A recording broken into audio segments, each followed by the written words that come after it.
Verdi, the ground personnel union, is threatening Lufthansa with a strike. Then we have the topic deal zone, which is premium economy Singapore Airlines from New York to Indonesia for $1,250. Why are airlines like Condor or TuiFly on time and Lufthansa is having the problems? Next topic would be the sale of points, IHG. And we are discussing today Scandinavian starting point for Lufthansa's tickets and a new fare base from those starting points in Scandinavia.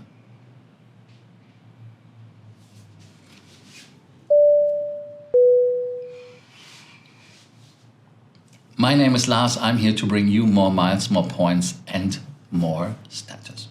Today's episode, like always, start to ask you always to support the channel by hitting the notification button after you subscribe. And of course, do not forget to comment and leave us a like. Thank you for helping us with the algorithm.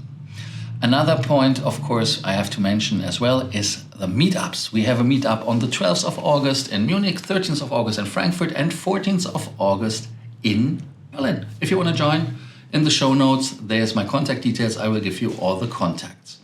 We'll be very busy, I have the feeling, because we have already a lot of people who are coming. Thank you for that. First topic is Verdi. Verdi is the union which is the partner. Actually, I don't think they are a partner of Lufthansa, but they consider themselves as a partner because the ground staff, 20,000, are asking for more money. Like I explained yesterday, the pricing around in Germany with other passenger service providers, that Lufthansa is one of the cheapest in the opinion when it comes to salaries. And they want to change it. And they are negotiating for check-in people, for IT experts, so for the full range of people, even for mechanics in the Lufthansa Technik. And the leader of these negotiations, which are taking place today and tomorrow in Frankfurt at an airport, the airport was unfortunately not disclosed, of course not, because we don't want to sit in front of it. Christine Behle said that they have to give them an offer which is acceptable. And if they don't do, we're going on strike. I don't know if this strategy to go on strike and threatening Lufthansa that way is very a partnership thing and a partner. That is why I'm hesitant to say it. But as we saw on the last strike, where more than 1,000 Lufthansa flights had to be cancelled, and that is the full program. I think only 6 to 8 flights were still flying, and 134,000 passengers had to change their plans. And a lot of passengers were stranded in Munich, in Frankfurt, and other airports. Now I have to describe you what are they asking, what they are demanding. They are demanding 9.5%, a minimum of 350 euros more in a month. And of course, if they are lower pay groups, they get, of course, potentially more money. Interesting, huh? You say 9.5%, at least 350. And then they want to implement something in Germany. We have a minimum wage, which will be changed to 12 euros, and they want to have a topper on this minimum wage. And let's say they say we want that when the minimum wage is increased, the salary should be always 3 euros away. It's just a number I'm saying, so it's not from the demand list, but that is how it works. Why do you need a passenger service union if they make themselves redundant? And in my opinion, it is challenging to see that. Because, I mean, when the German government is increasing minimum wage, that automatically goes up. So for that reason, thank you, we don't need the union anymore. What is your opinion? Is the union right? Is it wrong? Is it too harsh what they're doing? Is it something they should reconsider? Or is it something where you're saying, no, right, give them directly a punch?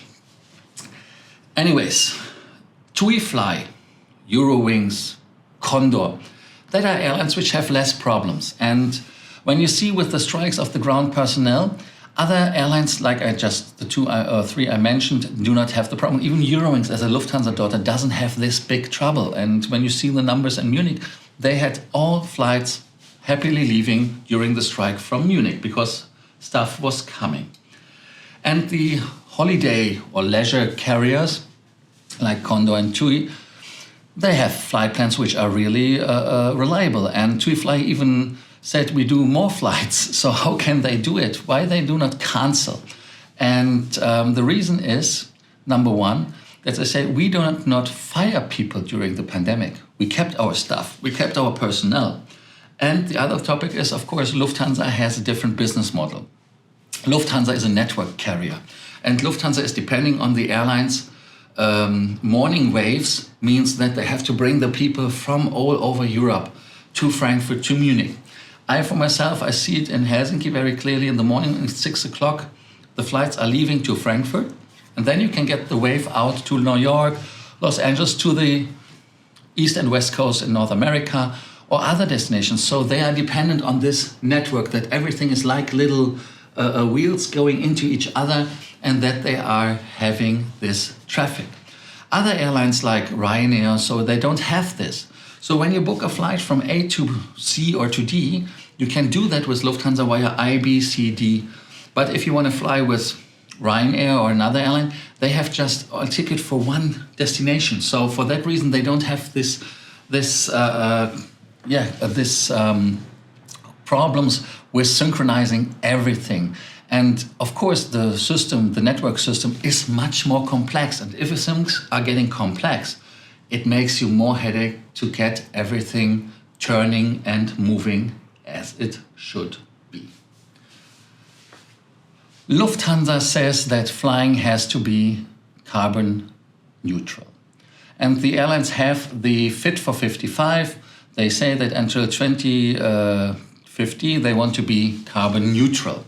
And Lufthansa, for that, is testing in the market in Scandinavia in a new pricing. Swiss, Austrian, and Brussels Airlines and Lufthansa are doing a new price concept which gives you 100% compensation. 80% is going to climate protection things like forests where they build forests and plant trees.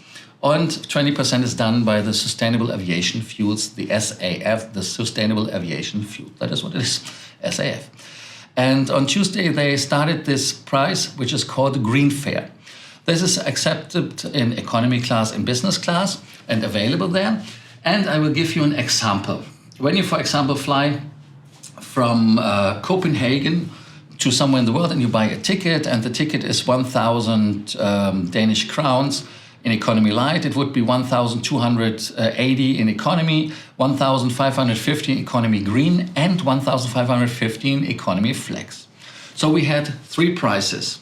Now we have 4 prices. And in regards to that, we have some differences. And these differences I will explain to you. For both tickets, the same thing is seat reservation, checked luggage, 23 kilograms, 1 carry-on bag, 8 kilograms, rebooking with fee, fare difference may apply. But now comes the difference. The first difference is the economy green is only refund impossible. So you lose the money if you don't fly. You can rebook, of course, but then the fare difference comes. The economy flex can be refunded except 70 euros, which they keep as a punishment, or how do you call the fee? Just a kind of a administration fee. Then you have earlier flight on day of departure, where available in economy flex. You have priority security lane and priority boarding where available. So what you see is that the tickets which have the same price is giving you, with the option of not putting it into the sustainable aviation fuel and the 80% in renewable projects. And that is something which bothers me. Why? Other airlines like EasyJet, for example, are compensating. If you're watching it from Sweden, Norway, or Denmark, and you fly a lot with SAS and you have tickets there, SAS is compensating as well. When you see, for example, that SAS is compensating our tickets which we buy for free, the free tickets on points.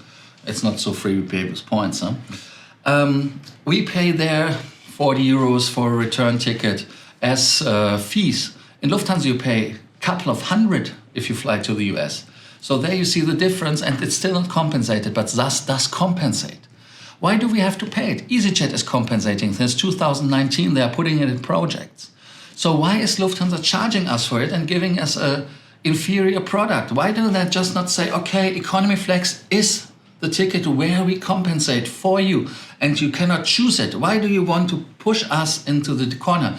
Even you put us in the corner when we had to book the tickets and you give us the option of compensating.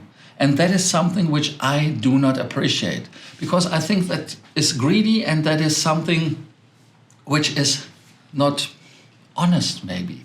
Because if you want to compensate, do it. Do it. And don't charge us for it as others don't do it either. So wrong approach, in my opinion. What is your opinion? I think that you will have an opinion, and I got some answers already about this topic in private discussions we had on regular tables. Actually, we'll have a regular table in Riga, end of the month, and in Helsinki. I will let you know the dates as soon as possible. There's a flash sale until the 8th of August. Actually, it's ending on the 7th of August with IHG. You can get 100% bonus. This time you get 150,000 points that you can buy maximum, sometimes with an increased limit of 250,000, which is in this case not possible. They've kept it. So every calendar year there will be an offer which gives you the 250 as a maximum cap. But when you see the offers, for example, for 150,000, you're getting 100% on top. That is then another 150,000 points. That is 300,000 points, and they cost you 1,500 US dollars. Does it make sense to purchase points? Purchasing points mainly makes no sense just to have the points. Only if you have a use case, then you should buy it.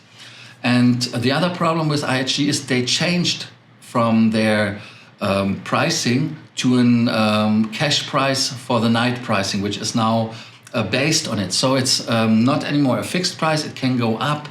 And that is something which makes the points not as transparent and reliable as they used to be as a source for a free night, which is cheap or reasonable priced. And so it doesn't make sense to buy it anyways with less than the 100% offer. That is something. So if you need to buy it now, do it now. That are the important questions I had to answer. And I think that if you really need the points, buy them now, because if you buy them for a lesser value with 50% bonus only, you pay much more, because now it's half a cent, so it doesn't get better. One thing which we always like are the deals, and deals are deals, for example, in the premium economy from New York to Bali. 1,250 euros. And if you fly to Denpasar, it's a booking class RE. 90 days before departure, the ticket has to be ticketed. Stay minimum not required. Maximum stay 12 months. Permitted stopovers with $50 as a fee. Ticket is not refundable like always in these cases, but you can rebook it before reissue or revalidation. Something which you of course want to know is, number one, is the route. The route would be New York, Singapore to Bali. And if you want to know how many points and miles you get, I check it always with where to credit. With Air China, you get 34,026 miles. Vistara, 30,672. Then with airlines like Air Canada, TAP, Lufthansa, Miles & More, Scandinavian Airlines, Eurobonus, Turkish Airlines, and a couple of others like EFA, you get 21,142 miles. But be careful if you want to credit it to Copa, to Air India or Avianca, you get only 2,078. With JetBlue, you get only 1,040. And with Air New Zealand, I don't know why this always shows zero, but do your due diligence. I hope that they, from where to credit, made a good job. If you want to do a good job, subscribe. Hit the notification button, leave us a like and comment. Thank you for doing so. Hopefully we see each other on one of the events we will make in the future. And thank you for watching. See you tomorrow for the next episode of Frequent Traveler TV Takeoff. Bye-bye.